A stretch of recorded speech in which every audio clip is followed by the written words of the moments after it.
안녕하세요. 좋은 아침입니다. 장동호 미래스탁의 박시장입니다. 6월 29일 오늘 아침 마감한 미국 증시 동향과 어제 우리 증시 급등 특징 종목에 대해서 말씀드리겠습니다. 뉴욕 3대 주요 지수는 파월의 매파적 발언에 혼조세 마감했습니다. 다우는 0.22% 하락 마감, 나스닥은 0.27% 상승 마감, S&P 500은 0.04% 상승 마감하였습니다. 뉴욕 3대 주요 지수는 제롬 파월 연준 의장의 추가 긴축 발언과 바이든 행정부의 대중 반도체 수출 제재 가능성에 엔비디아 등 엔비디아 등 AI 반도체 관련주들의 약세에 혼조세에 마감하였습니다. 파월 의장은 이날 프로토콜에서 열린 유럽 중앙은행 ECB 포럼에서 매파적 발언을 이어갔습니다. 파월 의장은 올해 회의에서 두 번 더 금리를 인상하는 것이 대다수의 의견이라는 것을 재차 언급을 했고요. 또한 연속적으로 금리를 인상하는 것도 논의에서 배제하지 않고 있다고 언급해 한 번씩 건너뛰며 금리를 인상할 것이라는 시장의 기대를 사전 차단했습니다. 또 파월 의장은 정책이 제약적이지만 충분히 제약적이지 않을 수도 있고 충분히 오랫동안 제약적이지 않았다라며 따라서 더 많은 제약이 올 것으로 믿고 있다고 말을 했습니다. 22 총재 크리스틴 라가르드도 이 같은 토론에서 22는 금리 인상 중단을 고려하지 않고 있다며 예상대로 상황이 전개되면 7월 금리 인상 가능성이 크다고 말을 했습니다. 또 미국 상무부가 이르면은 다음 달 초부터 중국을 포함한 외국으로 사전 허가 없이 엔비디아 등 반도체 제조업체들의 선적을 중단할 가능성이 있다는 것이라고 이제 얘기를 했습니다. 그래서 WSJ가 추가 제재가 이루어지면 지난해 상무부의 첨단 반도체 등에 대한 수출 통제 이외에 엔비디아가 중국 수출용으로 내놓은 저사양 AI 반도체 대중 수출도 사전 승인 없이는 불가능할 수 있다고 이렇게 얘기를 했습니다. 이 미국 정부가 AI 반도체 수출에 대한 제재를 검토하고 있다는 이 소식에 엔비디아를 비롯한 반도체 관련주들이 부담으로 이렇게 작용을 하면서 하락 마감했습니다. WSJ는 이제 윌스트리트 저널은 이제 바이든 행정부가 중국으로의 AI 반도체 수출과 관련해서 추가 제재를 검토했다고 이렇게 보도를 했습니다. 한편 미국의 이제 올 상품 무역 적자는 같은 기간보다 6.1% 감소하면서 911억 달러로 집계됐습니다. 유가 하락과 수익 감소세로 적자폭이 줄어든 것으로 보여집니다. 수출은 0.6% 감소를 했고요. 수입은 2.7% 줄었습니다. 수입은 6개월 만에 가장 작은 규모로 떨어졌고 미국인들의 상품 수요가 줄고 있습니다. 기술주가 혼조세를 보였습니다. 애플이 0.63% 오르면서 사상 최고치를 애플은 갱신을 했고요. 넷플릭스는 3.06%, 알파벳은 1.56%, 마이크로소프트 0.38% 상승한 반면에 메타는 0.61%, 엔비디아는 1.81%, 아마존도 0.12% 이렇게 하락 마감했습니다.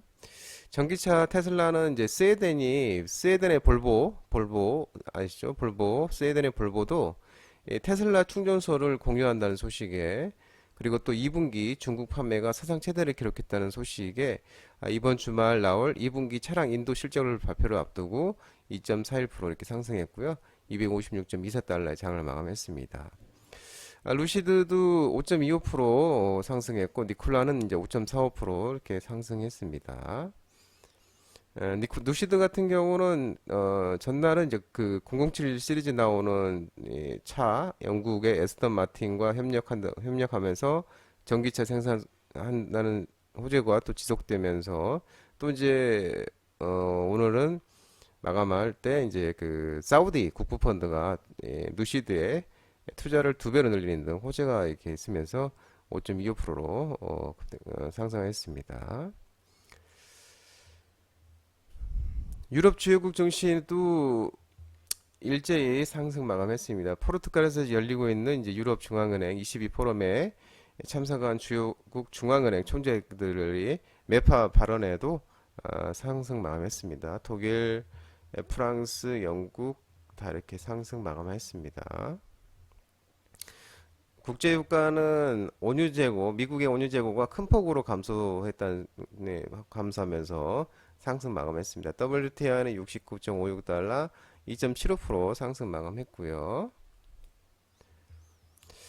국제금값은 달러 강세와 미국 등 선진국들의 추가 금리 인상 전망에 하락 마감했습니다. 온수당 1922.20 달러 마이너스 0.1% 상승 하락 마감했습니다. 코스피는 파월 발언, 경계감 등의 외국인이 3,950억 순매도하면서 외국인 순매도로 0.67% 하락 마감했습니다. 기관은 566억 순매수했습니다. 코스피 급등 특징 종목을 살펴보면 KC 그린홀딩스가 급등이 나왔는데요. 자회사 KC 환경서비스 매각 추진 소식에 의해서 KC 그린홀딩스가 급등이 나왔습니다. 코스닥은 외국인 순매도에서 하락 마감했습니다. 0.82% 하락 마감했습니다. 특징 종목을 보면 KG 모빌리언스가 상한가를 갔습니다. 애플 관련주인데요. KG 모빌리언스가 국내 휴대폰 결제사 최초로 애플페이 서비스 개시 소식에 상한가를 갔고, 하이크 코리아도 애플페이 관련주로서 급등을 했습니다. HB솔루션이 급등하였는데 주당 3주 부상증자 결정 소식에 의해서 급등하였습니다. 아우딘 피처스가 급등했는데요. 신주미 전환사채 발행금지 가처분 소송 기각 판결 소식에 의해서 아우딘 피처스가 급등했는데, 아우딘 피처스 같은 경우는 장동건 대표님 유튜브 라이브 무료 관심 주는 종목이죠. 어제도 로봇 관련 종목들이 좋은 흐름을 보였었죠. 특히 이제 수술용 로봇 관련 종목들이 좋은 흐름을 보였는데, 이 고용이 이제 수술용 그 로봇 시장 성장에 따른 수혜 기대감 부각이 되면서 고용이 급등했는데, 고용도 장동건 대표 유튜브 라이브 직장인 바닥주 중기주 종목으로 말씀드렸던 종목이죠. 또 고용은 이제 스마트 팩토리 또 반도체 관련주이기도 합니다. 어, 반, 수술용 로봇 기대감에 또 이제 미래 컴퍼니도 또 급등을 했고요. 레이저셀은 이제 반도체 관련주로서 급등했습니다. 레이저셀은 이제 필라델피아 반도체 지수가 전날 그 강세, 그리고 이제 그런 이유 때문에 이제 반도체 관련들이 상승했었죠. T로보티스도 급등이 나왔는데, T로보티스는 이 이제 로봇 산업용 협동 로봇 관련주인데, 이 아마존이 그 제품 대부분을 로봇으로 이용을 한다라는 이 소식과 그로 인한 이제 로봇 시장 확대 기대감이 지속되면서, T로보티스가 이제 산업용 로봇 관련주로서도 또 급등하였습니다. 엑센시케가 급등이 나왔는데, 삼국 주장록이라는 게임이 다음 달 중국에 출시한다는 소식에 의해서 급등하였고요. 하나기술이 급등이 나왔는데, 대규모 수주로 실적 가시성 확보 분석 등 그런 이유로 이제 급등하였습니다. 뭐 하나기술은 이제 그 폐배터리 장비, 그리고 2차 전고체 쪽 장비, 그쪽에도 그 실적 가시성 확보 분석이 나왔었습니다. 지니너스가 급등이 나왔는데, 지니너스는 이제 항암 백신 관련주인데, 싱글셀 CRO 사업 지도 진출 기대 지니너스도 급등했습니다. 지니너스도 장동건 대표 유튜브 라이브 무료 관심주로 말씀드렸던 종목이죠. 하나기술도 마찬가지고요. 이러다가 어제 급등이 나왔는데, 신제품 리팟 시장 침투 확대와 소모품 비중 확대에 따른 영업이익률 개선 기대, 실적이 좋아진다는 그런 얘기죠. 신제품 덕분에. 그러면서 이루다가 이제 미용 의료기기인데 급등하였습니다. 이루다도 장동건 대표 유튜브 라이브 무료 관심주로 말씀드렸던 종목이죠. 장동구 미래스트락 전화번호는 166-3797이고요. 끝으로 장동구 대표님 유튜브 채널 구독과 좋아요 많이 부탁드리겠습니다. 알림 설정도 꼭 해두시기 바랍니다. 채널 아래 보면 공유가 있는데요. 공유 소개 링크 많이 부탁드리도록 하겠습니다. 유튜브 장중 라이브 무료 방송 진행하고 있으니까 혼자 하기 힘드신 분들이나 도움이 필요하신 분들은 언제든지 오셔서 많은 도움 받아가시기 바랍니다. 오늘 시장도 모든 분들 성투하시고요. 파이팅 하시기 바랍니다. 감사합니다.